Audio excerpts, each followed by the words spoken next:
So kusudi ni ile sababu ya uumbwaji wa kitu, ile sababu ambayo ilimfanya muumbaji aumbe kitu. Lakini pia kwa maana nyingine tunaweza tukasema kwamba kusudi ni lile lengo la ufanyikaji wa kitu.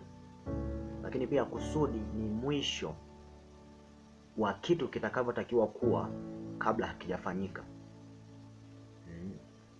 Kusudi ni sababu ya uumbwaji wa kitu. Naomba tuanzie hapo. Na katika kila akili ya muumbaji kuna vitu viwili. Kitu cha kwanza huwa ni kusudi, na kitu cha pili huwa ni uwezo, na kitu cha tatu huwa ni kanuni. Katika kila akili ya muumbaji, ukianza na muumbaji wa ulimwengu, muumbaji wa wewe na mimi, ambaye ni Mungu mwenyewe. Mungu alipokuwa anafikiria kumfanya mtu kwa mfano wake katika Mwanzo 1:26, na akasema na tumfanye mtu kwa mfano wetu, tumfanye mtu kwa sura yetu. Hapa alikuwa akifikiria katika akili yake, katika ulimwengu wa roho. Katika ulimwengu wa roho alikuwa akifikiria huku akifanya katika ulimwengu wa roho, ni kwamba tumfanye mtu kwa mfano wetu. Alafu ili akafanyaje sasa huyo mtu? Ndio tunamfanya mtu kwa mfano wetu. Je, anaenda kufanya nini huyo mtu huko mbele? Ndipo kusudi linafuata, ili akafanye hiki na hiki na hiki na hiki. Kwa hiyo mtu tunaona katika ulimwengu wa roho ni kweli mtu anafanyika kwa kusudi fulani, lakini anapokuja kutokea katika ulimwengu wa mwili ni baadaye kabisa, kwenye Mwanzo 2:7 huko baadaye. Kwa hiyo kusudi ndio lilianzia, ni kazi ambayo ilianzia kabla ya ufanyikaji wa wewe, ni kazi ambayo ilianzia kabla ya ufanyikaji wa kitu chochote ambacho nakiona, aidha ni miti, aidha ni vitu vyote ambavyo unaendelea navyo, kitanda, makochi, taa, whatever, everything that you are, ambavyo unakutana navyo. Kwa hiyo tukija kwenye maana ya pili ni kwamba ni ile mwisho, ni ule mwisho kabla, ni ule mwisho wa kitu kitakavyokuwa kabla ya ufanyikaji wake, ikiwa na maana ya kwamba mfano kama kabla kitanda akijafanyika, mtu anakuwa na fikra kwamba okay, kitanda hiki kitakuwa ni kwa ajili ya kulalia. Ndio kitanda kinatengenezwa, kwa kumbe kikisha tengenezwa kitanda inabidi kiende kaanze kuwa ile ambayo kilitakiwa kuwa kabla hakijafanyika. Ni kufanyaje? Ni kulaliwa. Kwa hiyo mimi na wewe ndugu yangu tuna makusudi tofauti ambayo Mungu ameweka ndani yetu, na Mungu anatarajia kuona ya kwamba tuko tayari tunayatumikia yale makusudi. Tuko tayari kwenye ile njia ambayo Mungu anataka tuiendee, sawa na vile ambavyo Mungu amekusudia. Tuko tayari katika ile kusudi ama ile sababu ama ile kazi aliyotuleta duniani kuja kuifanya. Yamkini wewe na mimi hatupo kwenye kusudi kwa muda mrefu, lakini katika matarajio ya Mungu alitarajia kwamba ile siku amekuta duniani, ule wakati amekuta duniani, ungekuwa tayari kwenye kusudi lako, uwe tayari kwenye kusudi lako.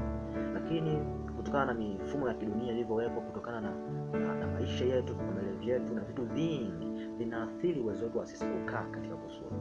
Kwa hiyo leo tutazungumzia baadhi ya vitu vichache kuhusu kusudi, lakini nakukumbusha kwamba Mungu anatarajia uwe tayari katika kusudi. Mungu alitarajia uwe tayari katika kusudi lako miaka 3 iliyopita, miaka 4 iliyopita, miaka 5, 10, 30 hadi 40 iliyopita. Alitarajia uwe tayari kwenye kusudi lako, lakini kutokana na mifumo ya kidunia ambayo imewekwa, inakufanya wewe usikae katika ile kusudi ambayo Mungu amekusudia katika maisha yako. So kweli chache kuhusu kusudi. Ni kusudi ambalo huwa linaanzia kabla hujapewa uwezo. Anasema kwamba Mungu anapokupa kusudi huwa anatafuta na kitu ambacho kitasaidiana na kitakusaidia wewe kuitimiza lile kusudi. So purpose inaanzia kabla ya potentials, kwa sababu kusudi ndio linakuamulia ni uwezo gani upewe, nikiwa na maana ya kwamba wewe huwezi, yani kusudi lako ni kuja kumtukuza Mungu katika eneo la ualimu, alafu akuwekee uwezo tofauti na ule ambao utakusaidia kufundisha vizuri. Upeo mkubwa wa kiakili haiwezekani wewe umeitwa kuja kumtumikia Mungu katika eneo lolote kwenye maisha yako, alafu akuwekea uwezo tofauti na ule. Kwa siku zote Mungu, ile sababu ambayo imemfanya Mungu akwetu duniani, huwa anaweka uwezo kufuatisha ama kufuanana na ile kusudi ambalo Mungu ameliweka ndani yako. Yamkini tunaona watu wakubwa kama kina Lionel Messi, tunaona watu wakubwa kama kina Cristiano Ronaldo ambao wanafanya vyema, wanafanya vizuri kweli. Kwa hiyo Mungu alijua kwamba huyu mtu nampeleka duniani atakuwa mtu fulani, alijua. Kwa hiyo akaamua kuweka uwezo natural. Mfano kwa hiyo ni Messi, uwezo natural wa kufanya wa kufanya mpira kwa viwango vya ubora, kwa kufanya mpira kwa urahisi pasipo kutumia nguvu sana. Na naomba nikwambie kwamba uwezo ndio unatusaidia sisi tufanye kwa urahisi pasipo kutumia nguvu. Kama sio kusudi lako, utajua kulingana na ule uwezo ambao Mungu amekuwekea. Maana uwezo mara nyingi utakuwa unaukataa. Uwezo mara nyingi utakuwa unatumia nguvu kubwa kulifanya ile kusudi, tofauti na vile ambavyo Mungu amekuandaa, kwa sababu anasema kwamba amekuwekea kila utakachokihitaji, kila ambacho unakihitaji amekiweka ndani yako ili uweze kulitimiza ile kusudi lako. Kwa hiyo kweli ya kwanza ni kwamba kusudi linakuamilia uwezo gani Mungu akuwekea. Kwa hiyo leo ukitaka utembee vizuri katika kusudi lako, angalia, je, ni kitu gani ambacho unaeleza vizuri zaidi. Ukitaka kulijua pia kusudi, moja njia ya kujua kusudi lako ni kuangalia ni uwezo gani ambao ni kitu gani ambavyo unavifanya kwa urahisi zaidi. Ni uwezo gani ambao Mungu amekupa wa kipekee ambao unakusaidia kufanya mambo kwa urahisi. Lakini pia kweli nyingine ni kwamba kusudi ndio linaamua design. Kusudi ndio linaamua design. Nikiwa na maana ya kwamba kwamba aina ya kusudi ambalo Mungu amekuwekea ndani yako ndio liliamua wewe kufanywa hivyo ulivyo. Aina ya kusudi ambalo Mungu amekuwekea ndani yako ndio liliamua urefu wako, ndio liliamua ufupi wako, ndio liliamua unene wako, ndio liliamua ongea yako, ndio liliamua jinsi ambavyo unayatazama mambo, ndio liliamua jinsi ambavyo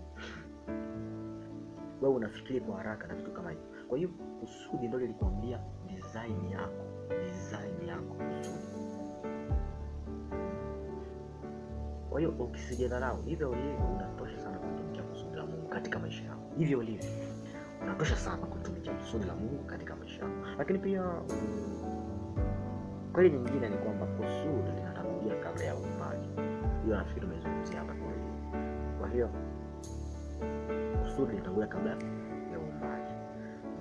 Lakini kwa kuongezea manyama kidogo kwenye upande wa kwamba kusudi ndio linaamua design, naomba nikupitishe kidogo kwenye nje, hata kama kwenye tofauti mbali na Mungu. Tuzungumzie waumbaji, wanadamu kama waumbaji. Tuzungumzie mwanadamu kama muumbaji. Let's say kwamba huyu ni mtu ambaye ni architecture ama ni mtu wa majengo. Anahitaji kujenga shule. Na huyu mwingine anahitaji kujenga hospitali. Lakini pia na huyu mwingine anahitaji kujenga benki. Kazi ama kusudi la utengenezwaji wa shule, kusudi la utengenezwaji wa hospitali, kusudi la utengenezwaji wa bank ni makusudi yote tofauti. Kwa hiyo tunategemea hata design ama utengenezwaji ama shape ama muundo utategemea ni kusudi gani linaenda kufanyika. Uwezo ukajenga benki kama shule. Uwezo ukajenga hosteli za wanafunzi kama nyumba ya kukaa ama nyumba yoyote ile. Kusudi la hii ni kuwa kanisa. Uwezo ukajenga kama nyumba ya kukaa.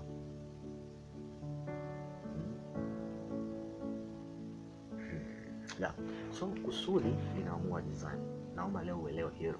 Lakini pia bila kusahau kitu kingine kwamba baada ya Mungu kukuumba wewe, alihakikisha anakupa kanuni ambazo utatembea katika hizo, kanuni ambazo utazifuata, kanuni ambazo ukizifuata vizuri itakusaidia wewe kufika katika ile kusudi, kanuni ambazo hutatakiwa kutoka nje yazo ili uweze kutembea vizuri katika ile kusudi. Na kanuni kubwa ambayo alitupatia sisi, kanuni nyingi ambazo ametupatia sisi ni zimefungwa ama zimo ndani ya neno lake. Kwa hiyo kama ambavyo muumbaji wa vitu kama vitu ambavyo tunavitumia, vyombo electronics ambazo tunazitumia sisi katika maisha na vitu vingine vyote, huwa ukipakiwa mle ndani lazima huwa kuna kitu inaitwa manual guide.